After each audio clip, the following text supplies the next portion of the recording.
As Judson continues to practice safe distancing in the midst of the pandemic, these virtual art gallery talks will safely bring people together to showcase the work of our resident artists. Throughout the past several months, these residents have been using art to express themselves in a time of isolation and uncertainty. This virtual art show is in collaboration with Ursuline graduate students, also artists in residence here at Judson, Mena Esrat and Errand McCall. I have the honor today of introducing you to Leonard Trawick, a longtime artist, writer, and educator.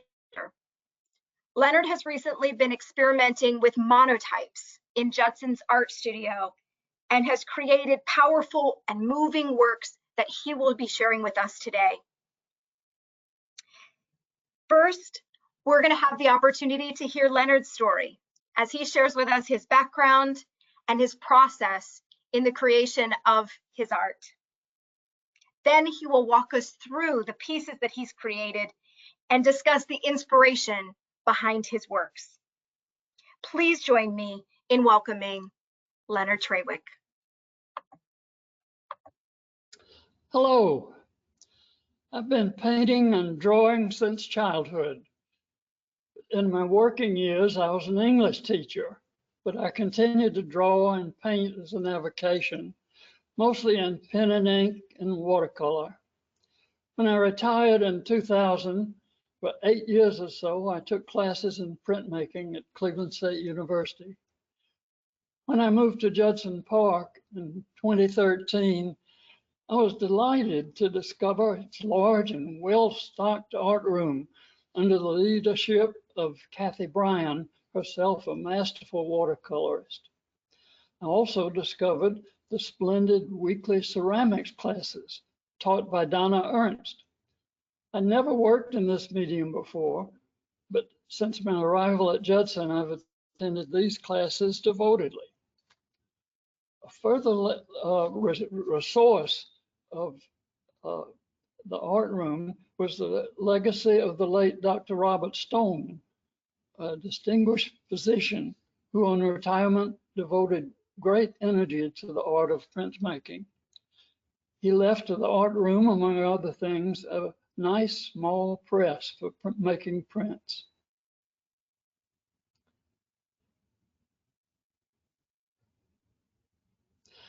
Lately, I've been experimenting with monotypes, the medium used in most of the pictures here.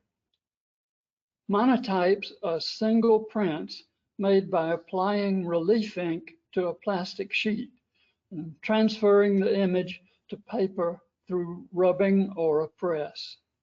It's a perfect medium for a retirement residence like Judson. The materials are simple and each print can be completed in less than 2 hours. The effect is often one of spontaneity. It's sort of like finger painting.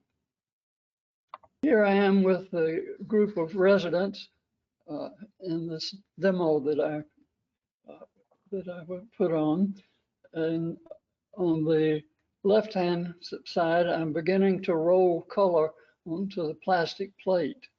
And then in the right-hand picture, several of the residents are watching what's happened.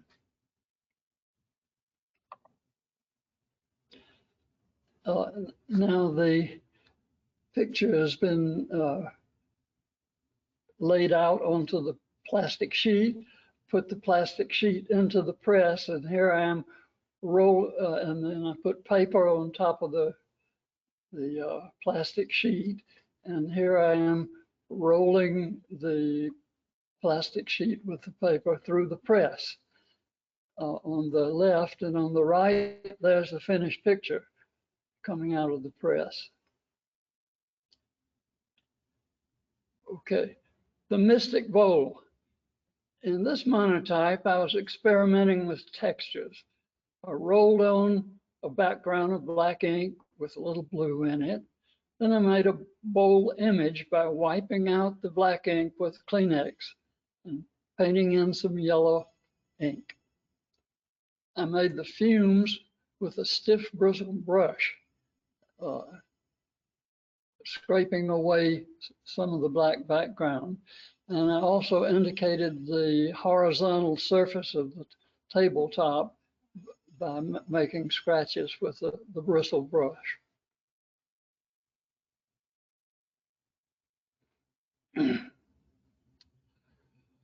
Very often I don't know where a picture is going to go until I'm partway into it.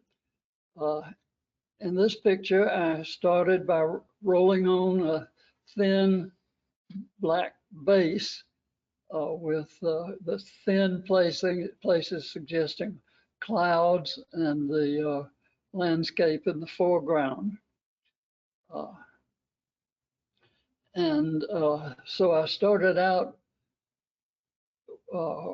by painting in a sort of ominous landscape with the dead tree and the full moon.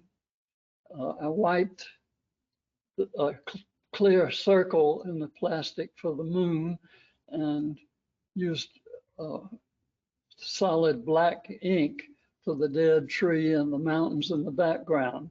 And the grass was made with a stiff brush. Then I decided to add this ghostly figure hurrying on a mysterious mission. Maybe I was unconsciously influenced by Edward Gorey. I wiped the figure in with Kleenex, and for the finer parts, I used a sharp corner of a folded paper towel. So what this means, I'm not sure, but I like to leave something in the picture for everybody to use their own imagination.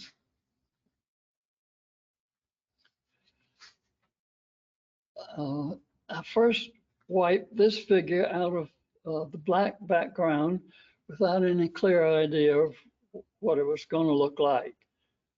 As the figure developed, it looked stressful, so I emphasized that. And I made his hair look disheveled and his arms were up waving. Then I made white streaks in the background with a palette knife. They look sort of disorienting and threatening, which fit the figure. So I made up the title, which came after the picture was finished. It occurred to me that this looked sort of hellish, so I used the quotation from Marlowe.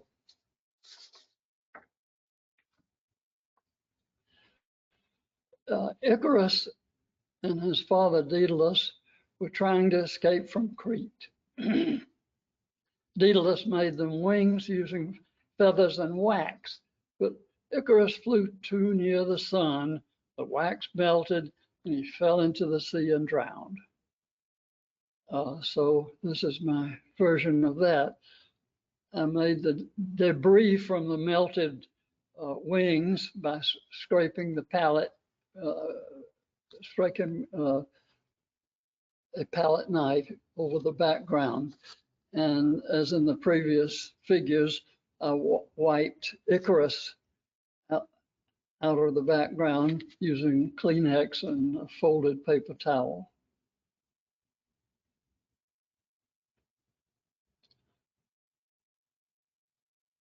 In this picture, the flower storm, I tried to evoke a sense of motion, joy, and freedom. White marks I scratched in with various implements, including a knife blade and the corner of a folded paper towel. So I had some idea of what I wanted this to look like at the beginning.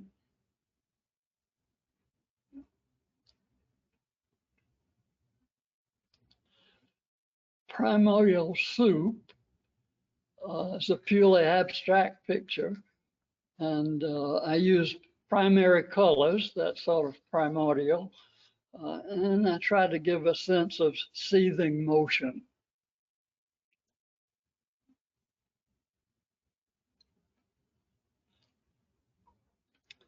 In this representation of Paola and Francesca, I was illustrating a scene from Dante's Inferno. Here, Dante visits the second circle of hell, where the lustful are punished. Paola and Francesca were guilty of adultery, and so they are punished by being tossed eternally in the winds of passion. This was one of my early experiments with monotypes, and I tried soaking the paper in water. It stayed a little too wet and the images are blurred, but maybe that's okay for a vision of hell. The next few pictures are all early experiments with monotypes, and they presented various problems. This is one of my first ones. Just a humorous invention off the top of my head. I didn't know what it was going to turn out like, but it was sort of funny. In Birds of a Different Feather, I applied the ink to the plastic with brushes. And in this one, I cheated a little and painted the green background and the brown earth onto the paper after it had been printed using watercolor.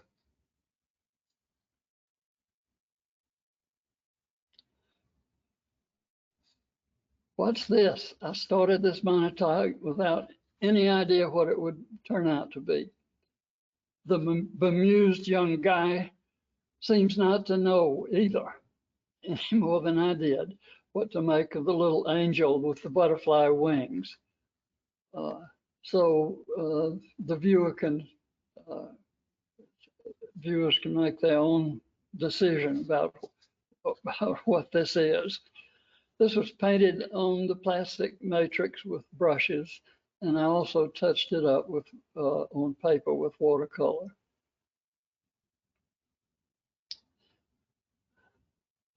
The summer tree, I painted this one on dry, rough paper, and as you can see, the ink didn't all transfer to the paper surface, so you can see all the little white specks.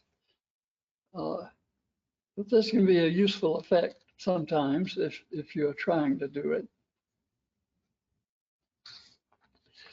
These flame plants are semi-abstract experiment. Again, I was just doodling around. In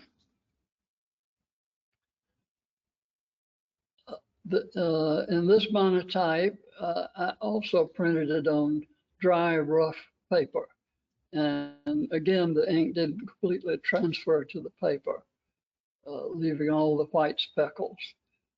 This wasn't too bad for the background and the wine glass, but it didn't work for the man's skin. So I had to smooth that out later with watercolor on the paper after printing.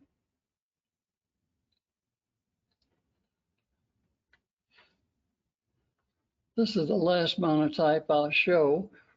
And it's titled, Wow, a Left-Handed Guitar. As if the left-handed guitar is the only odd thing about the picture. In this monotype, I made the most rudimentary mistake in printmaking. I forgot that the picture printed onto the paper is the mirror image of what I painted on the plastic matrix. But I decided to make a virtue of the mistake, so the title suggested that I intended the unicorn to be surprised to see the left-handed guitar.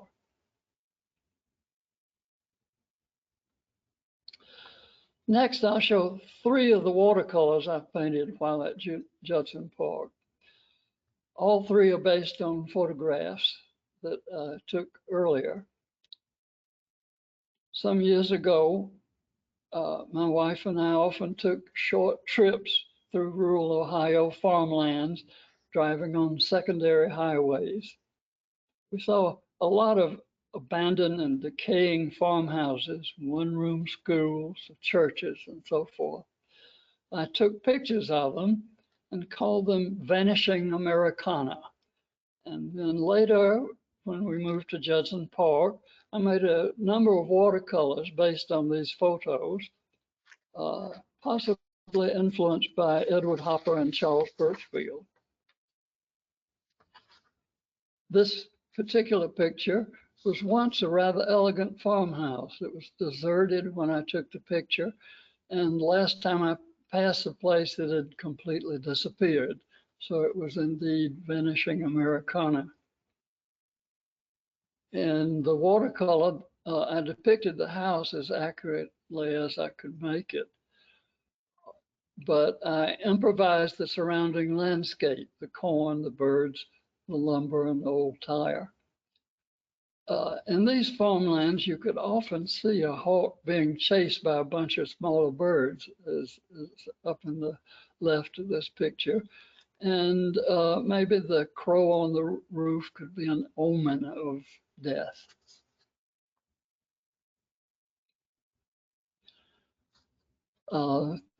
This picture, watercolor of the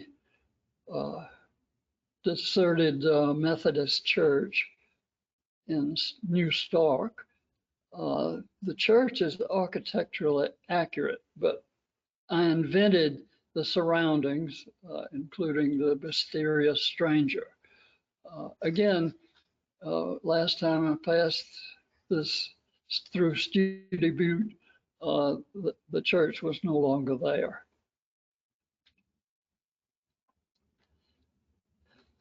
This last watercolor is based on a picture I found in a collection of photographs from Mississippi in the late 19th and early 20th centuries.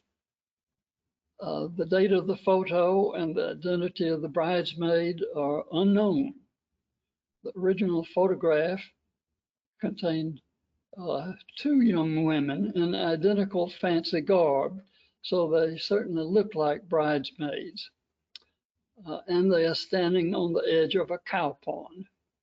I was fascinated by this bridesmaid because of her attitude, her cocked hip as she waits impatiently for something, her facial expression slightly bored, slightly amused.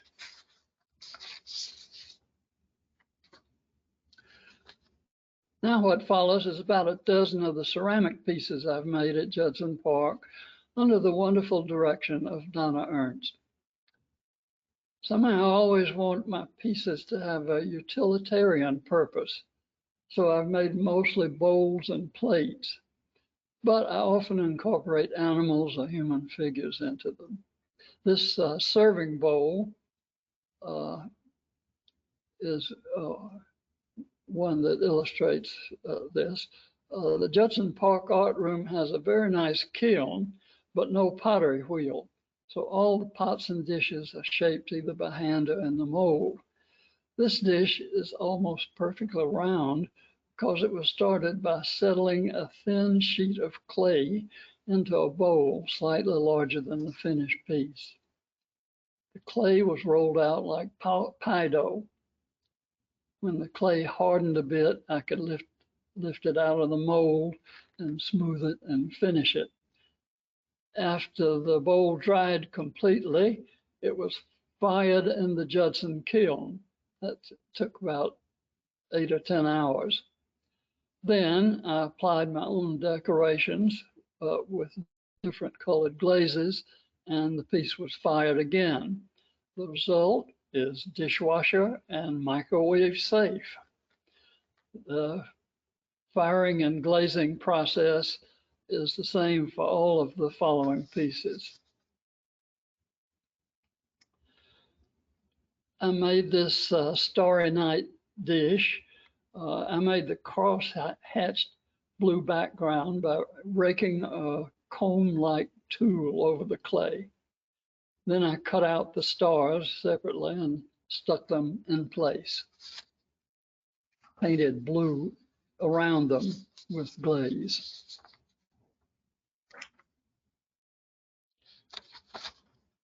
in this endless vine dish. I started out the design without quite knowing where it was going, but it went somewhere and it seemed to work out.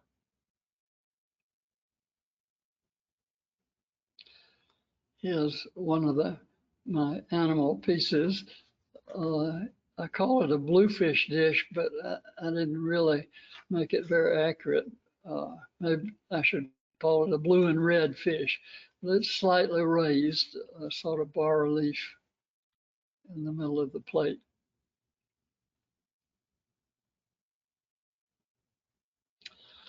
The taco chip dish, the burros are in bas relief, and I painted the serranos directly on the plate in glaze.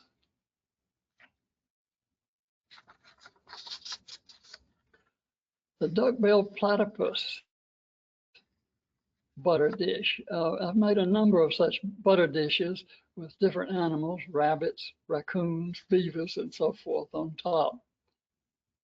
Because the clay in the figures is relatively thick, the animals have to be hollow or they might crack in the firing. And there must be a slight opening, like a pinhole somewhere, to let the expanded air and steam out of the hollow space, the animals will explode in the kiln.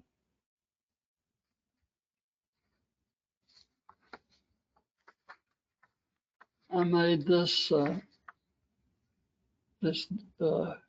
butterfly dish as etymologically accurate as possible, except for the eyes on the caterpillars.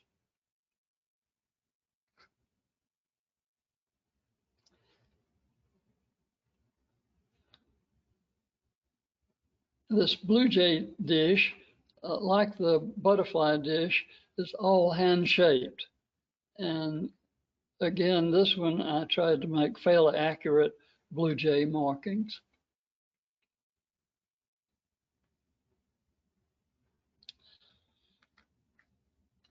I think having the animal in this dish, the frog, I think having him half submerged in the water is sort of humorous, as if it's not just painted, but his feet are down under the water. And here's another animal half submerged in water, the relaxing polar bear. And the Jolly Pig is the last of the ceramics pieces on display here. And this is the end of my exhibit. I hope you've enjoyed the show.